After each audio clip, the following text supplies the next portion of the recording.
como que Nossa Senhora nos ensina a ser fiel através do que ela viveu na Sagrada Família. Então eu quero fazer mais 3 revelações a vocês através da Sagrada Família.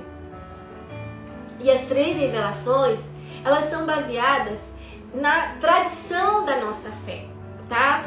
Eu, estudando os santos, estudando os místicos já reconhecidos pela igreja sobre a Sagrada Família, os evangelhos apócrifos. O que são evangelhos apócrifos, Ana Paula?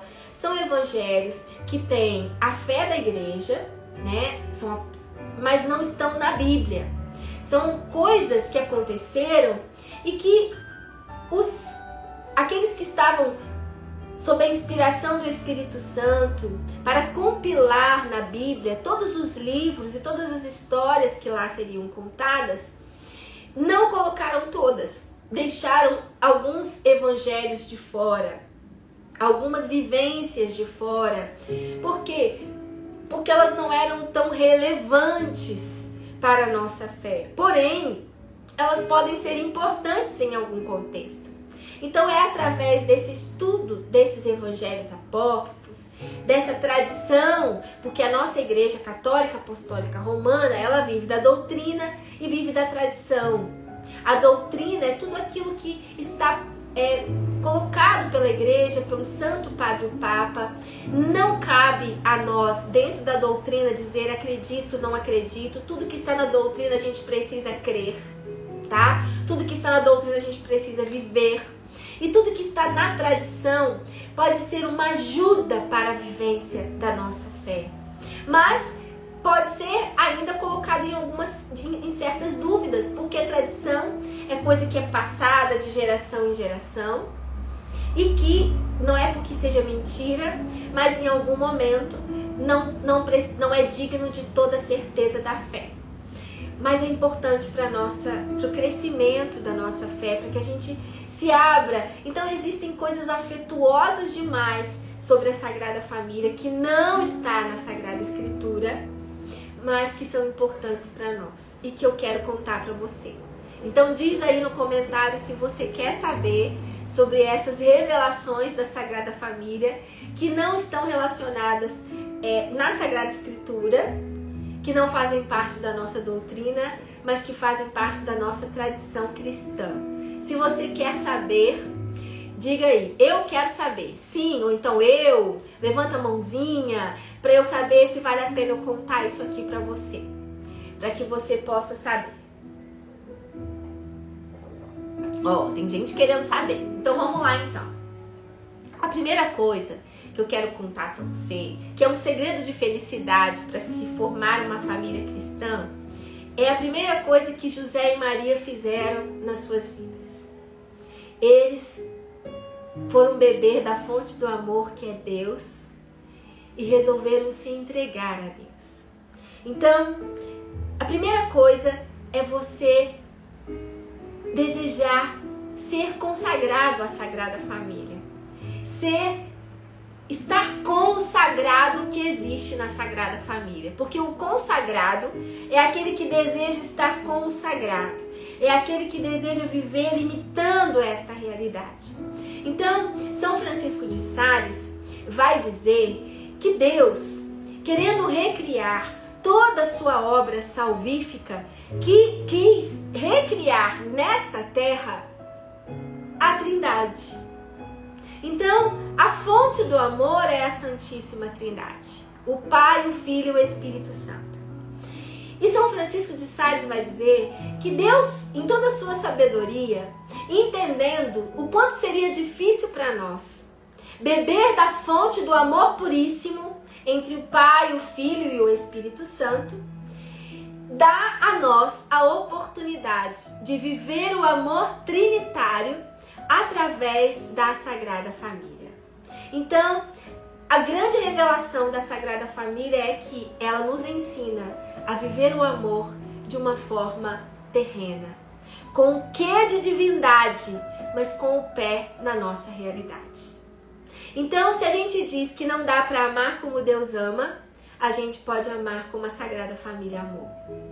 Deus nos dá uma possibilidade de viver a nossa vocação, que é o amor, através do espelho que é a Sagrada Família. Então São Francisco de Sales diz que a gente pode dizer, sem medo de errar, que a Sagrada Família é a Trindade Santa terrena. Olha que coisa linda, gente. Se é tão difícil imitar o amor do Pai, do Filho e do Espírito Santo, nós que somos chamados a viver o amor na família, podemos imitar esse amor trinitário na Sagrada Família. Então, a gente precisa ter como ideal a Sagrada Família. José e Maria, ainda muito jovens, se entregaram a buscar a fonte do amor na Santíssima Trindade e por isso, quando se casaram, eles conseguiram ser o espelho do amor da Santíssima Trindade para Jesus. Olha que coisa linda! Jesus não poderia viver numa comunidade que não amasse como espelho do amor da Santíssima Trindade. Jesus é pessoa da Santíssima Trindade. E como homem, não poderia viver em um lugar que não fosse espelho dessa Santíssima Trindade, que não fosse reflexo dessa Santíssima Trindade. Por isso, Maria e José, antes de Jesus nascer, já viviam e bebiam da fonte do amor, até que chega para eles essa terceira pessoa da Santíssima Trindade para formar então essa Trindade terrena, aonde o amor pode ser vivido ao seu limite máximo, aonde o amor a cada dia é santificador, é edificador, é curador, é libertador, é consolador.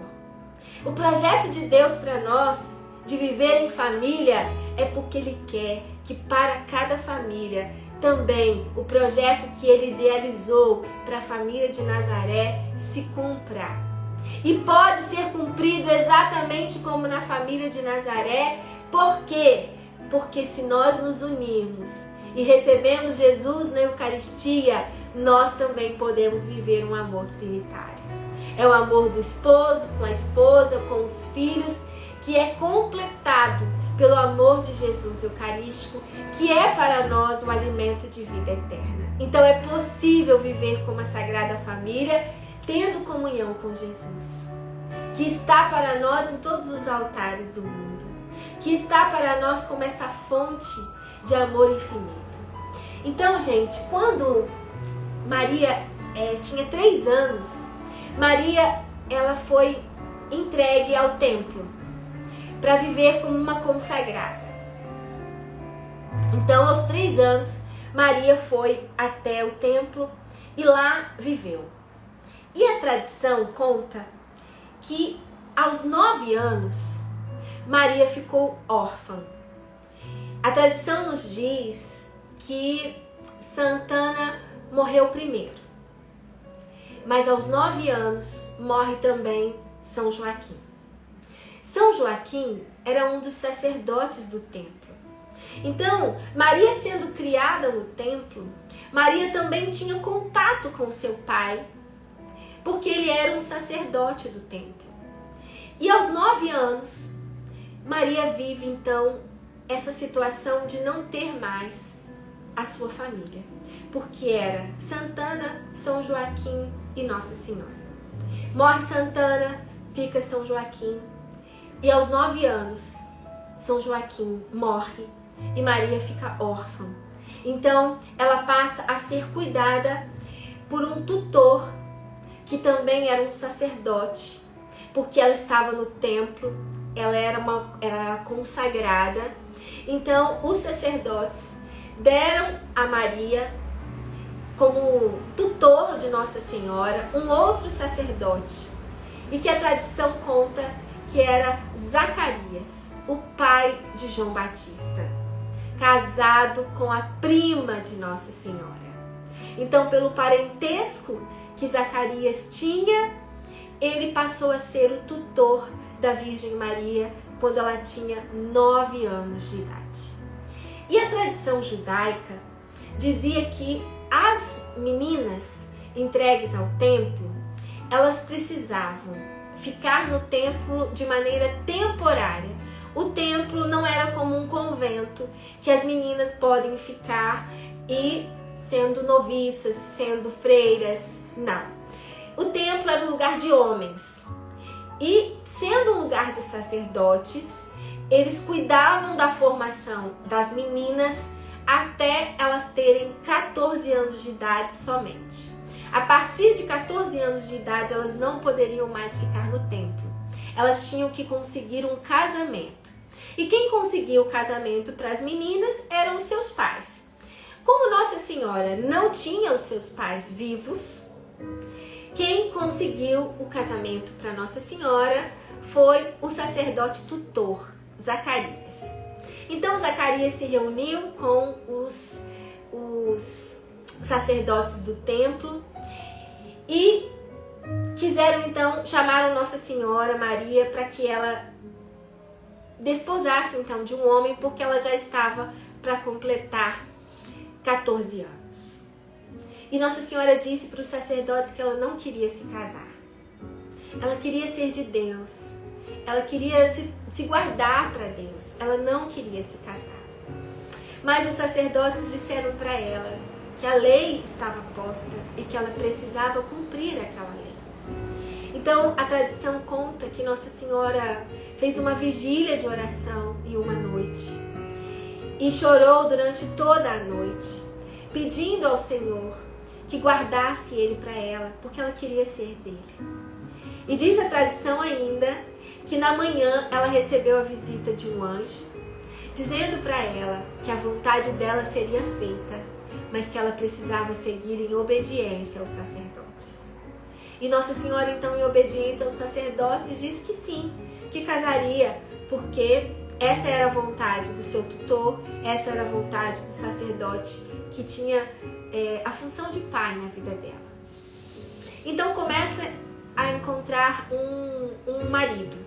E como se encontraria um marido para uma donzela que não tinha os seus pais? Aí entra a tradição dos judeus. Os judeus diziam que quando ficasse uma donzela, né, uma moça, para se casar, e ela fosse a única daquela família, não tinha irmãos, e os pais já eram falecidos, então não teriam mais possibilidade de terem filhos, ela teria que ser dada a alguém da sua tribo, a alguém da sua família mesmo, para que a genealogia dessa família não desaparecesse da face da terra. Então, por isso que José é da tribo de Davi, mesma tribo de Nossa Senhora, né? Mesma linhagem familiar de Nossa Senhora. E abriram então os sacerdotes a oportunidade de escolher. Então eles mandaram os comunicados para os familiares de Nossa Senhora, que poderiam se candidatar a seus esposos, porque eram da sua linhagem familiar e tinham que ser homens justos, cristãos, porque Nossa Senhora era muito virtuosa. E a fama virtuosa de Nossa Senhora era conhecida em toda Nazaré. Né? Dessa menina que foi para o templo com 3 anos, aos 9 anos ficou órfã, não se rebelou contra Deus, ao contrário, amava ainda mais a Deus, servia ao templo, era muito concentrada nas suas orações, era muito bonita, porque o seu rosto revelava a sua alma. Então começou um concurso, vamos dizer assim, para encontrar um esposo para a Virgem Maria.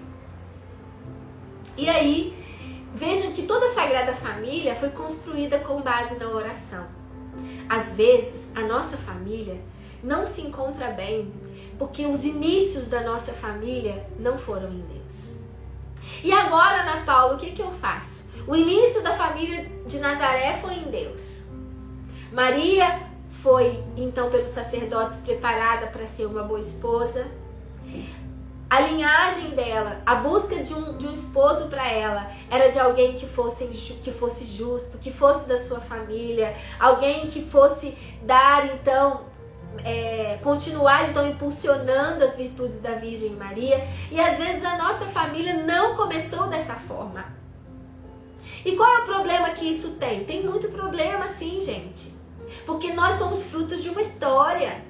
Às vezes na nossa família a gente tem uma tradição de infidelidade, a gente tem uma traição de homens mulherengos, nós temos uma tradição de uma família com raízes espíritas, nós temos uma família que não foi, muitos não foram batizados, nós temos uma família que não buscava a Deus. Isso importa, Ana Paula? Claro que importa. Para você vai ser mais difícil. Como para mim é também muito difícil. A minha família paterna tem raízes espíritas. Então eu preciso rezar muito mais pelas raízes da minha família paterna, porque são raízes espíritas. E eu preciso renunciar a esta escolha que os meus antepassados fizeram. Então eu preciso conhecer a história. E por que eu estou te contando sobre isso da família de Jesus? Porque a família de Jesus teve raízes em Deus. Porque desta família não poderia nascer o Salvador se a raiz dessa família não tivesse raízes em Deus. Então veja como Deus cuidou da família de Nazaré para que pudesse gerar o Salvador para nós. Como que Deus cuidou dessa história dessa família para que gerasse Jesus. Isso quer dizer que Deus não cuidou da minha família, Deus não cuidou da sua família? Deus cuidou, mas às vezes as escolhas não foram as melhores escolhas. E agora não tem mais jeito? Tem. E qual é o jeito? O jeito é o jeito que foi escolhido o marido de Nossa Senhora. É o jeito para a sua família. O jeito para a sua família sair da raiz do mal e florescer em Deus e frutificar em Deus é o mesmo jeito que foi escolhido um marido para Nossa Senhora. E como foi escolhido esse marido, Ana Paula? O marido foi escolhido de modo dentro dos familiares, né? Ou seja, precisava ter uma raiz de fé. E aí os sacerdotes, como tiveram muita procura de marido para Nossa Senhora. Gente, Nossa Senhora foi muito desejada como esposa. Por quê? Porque era mulher virtuosa, porque tinha muitas virtudes. Então os sacerdotes se viram num dilema. Como que nós vamos escolher qual é o melhor marido para Nossa Senhora? E aí então fizeram como a tradição manda. Assim como Moisés escolheu o sacerdote para conduzir o povo no deserto, que foi Arão, assim foi escolhido José para Nossa Senhora. Cada jovem que era pretendente de Nossa Senhora tinha que levar um ramo seco de amendoeira. E os sacerdotes iam impor as mãos sobre eles, e eles tinham que depositar o ramo seco no altar do sacrifício. O ramo que florescesse era a escolha de Deus para ser o esposo de Nossa Senhora.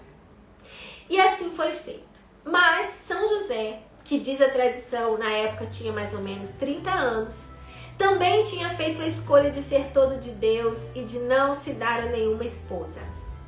Então São José foi lá cumprir o preceito, porque ele tinha que se apresentar aos sacerdotes. Então ele foi lá cumprir o preceito. Mas ele não colocou a vara seca de amêndoa no altar. Ele falou, eu não vou me candidatar não. Eu estou aqui, mas eu não vou me candidatar. Então, quando os sacerdotes oraram e foram olhar qual foi a vara de amendoeira que floresceu, não tinha nenhuma. E aí eles contaram e falaram assim, não, tá faltando uma. E aí José falou assim, falta a vara de amendoeira que eu trouxe, mas eu não quis apresentar, porque eu nem me sinto digno de entrar no casamento, eu prefiro ser todo de Deus. E o sacerdote disse para ele, você não tem essa escolha, precisa ser obediente. E foi então que ele apresentou, né, a vara seca de amendoeira. Os sacerdotes rezaram de novo. E dessa vara seca de amendoeira, não surgiram folhas de amêndoa, mas floresceram lírios. Por isso que a gente fala lírio de São José. Floresceram lírios brancos diante dos olhos dos sacerdotes. E com isso, o que eu quero te dizer? Existe um ramo seco, às vezes, na sua história. Existe um ramo seco, às vezes, na história materna, paterna. Um ramo que não floresce porque não teve raízes em Deus, então secou. Tudo que não tem raízes em Deus seca. Então é assim que você vai fazer florescer a vida para sua casa, para sua família, as bênçãos para sua casa, para sua família. Quando você, por obediência a Deus, coloca tudo que é seco diante do altar. É no altar que o amor se dá. É no altar que o amor se fortalece. É no altar que o amor floresce. O mundo de hoje não quer viver o amor do altar. O altar significa para o judeu e significa para nós hoje, católicos, o lugar do sacrifício. Aonde é que Jesus se dá a nós como pão, como corpo, sangue, alma e divindade? No altar. Então é preciso colocar no altar a nossa casa. É preciso colocar no altar a nossa família. Pode ser que seja um ramo seco. Pode ser que não floresça naquele momento, porque talvez a gente ainda não esteja obedecendo à voz de Deus. Mas se eu, Ana Paula, obedecer à voz de Deus, ainda que o que eu apresente para o Senhor no altar seja um ramo seco, vai florescer. E não vai florescer só amêndoa, não. Vai florescer aquilo que Deus quiser que floresça. Porque Deus é capaz de tirar lírios brancos de um ramo de amendoeira seca. Assim como foi com São José. Portanto, essa é a graça. A graça de hoje, né? As revelações de hoje para sua família tenha a Sagrada Família como ideal. Ideal ser imitado. Segundo, ame na dor. Não se revolte contra Deus quando a dor bater na sua casa. Nossa Senhora não se revoltou, porque se ela se rebelasse contra Deus, quando aos 9 anos ela perdeu a sua família inteira, a graça da salvação não teria chegado para nós. Às vezes tem uma doença, uma enfermidade, uma dor, uma morte repentina que bate na porta da sua casa, que bate na sua família e você não entende por quê. E eu quero te dizer, se você viver isso em Deus, se você amar a Deus na dor, Deus vai transformar a sua dor em uma bênção ainda maior. E às vezes a via que o Senhor precisa que a gente caminhe para a nossa salvação e para a salvação dos nossos é uma via dolorosa. Foi assim na vida da Virgem e é assim na nossa vida. Então se a gente parar de se rebelar, parar de se fazer vítima e se entregar a Deus no momento da nossa dor, pedindo a Ele que nos ajude a vencer esse momento, Deus transforma a nossa dor. E Deus transforma a nossa dor encaminhando a nossa vida, encaminhando a nossa existência para o bem maior que Ele tem para nós. E depois, a gente precisa viver a obediência, minha gente. Nossa Senhora precisou viver a obediência. Quando ela não queria se casar, mas precisava se casar. São José precisou ver a obediência quando ele não queria se casar, mas precisava se casar. Só que Deus, para honrar a obediência deles, fez deles esposos castos. Deus preservou a vontade deles e deu a eles uma vontade ainda muito maior, que é trazer a salvação ao mundo, com a colaboração deles. Veja que quando Deus te pede um sacrifício de obediência, não é para te podar, mas é para te fazer frutificar. Imediatamente depois, a revelação de que era São José, o esposo escolhido para a Virgem Maria, mostra para mim e para você que quando Deus enxerga algo seco, sem fruto, sem florescimento na nossa vida, e quando nós pela obediência entregamos isso para Ele, imediatamente Deus vai dar a graça do florescimento, e do florescimento no que é impossível para nós. Talvez eu, na família Ladeira, só produzisse ladeirinhas. Na família Carvalho, só produzisse carvalhinhos. Com os defeitos dos Ladeiras, com os defeitos dos Carvalhos, com as imperfeições dessas famílias. E aí eu fosse perpetuando erros e erros e erros e erros e erros. Mas Deus já nos deu oportunidade. Na família dos Carvalho, que estavam de maneira equivocada vivendo o espiritismo, Deus deu a oportunidade de uma visita de Nossa Senhora a 2 jovens dessa família que pudessem mudar essa história, que pudessem rezar pela salvação dos meus avós, dos meus tios, dos meus primos. Veja que Deus tem um terreno muito fértil para fazer germinar uma história de vida na minha casa e na sua casa também. Então entenda que é preciso viver obediente e entregando a vida no altar. Não será sem sacrifício. Mas o altar é o lugar aonde o amor se faz mais forte. Por isso hoje os casais não querem ir para o altar.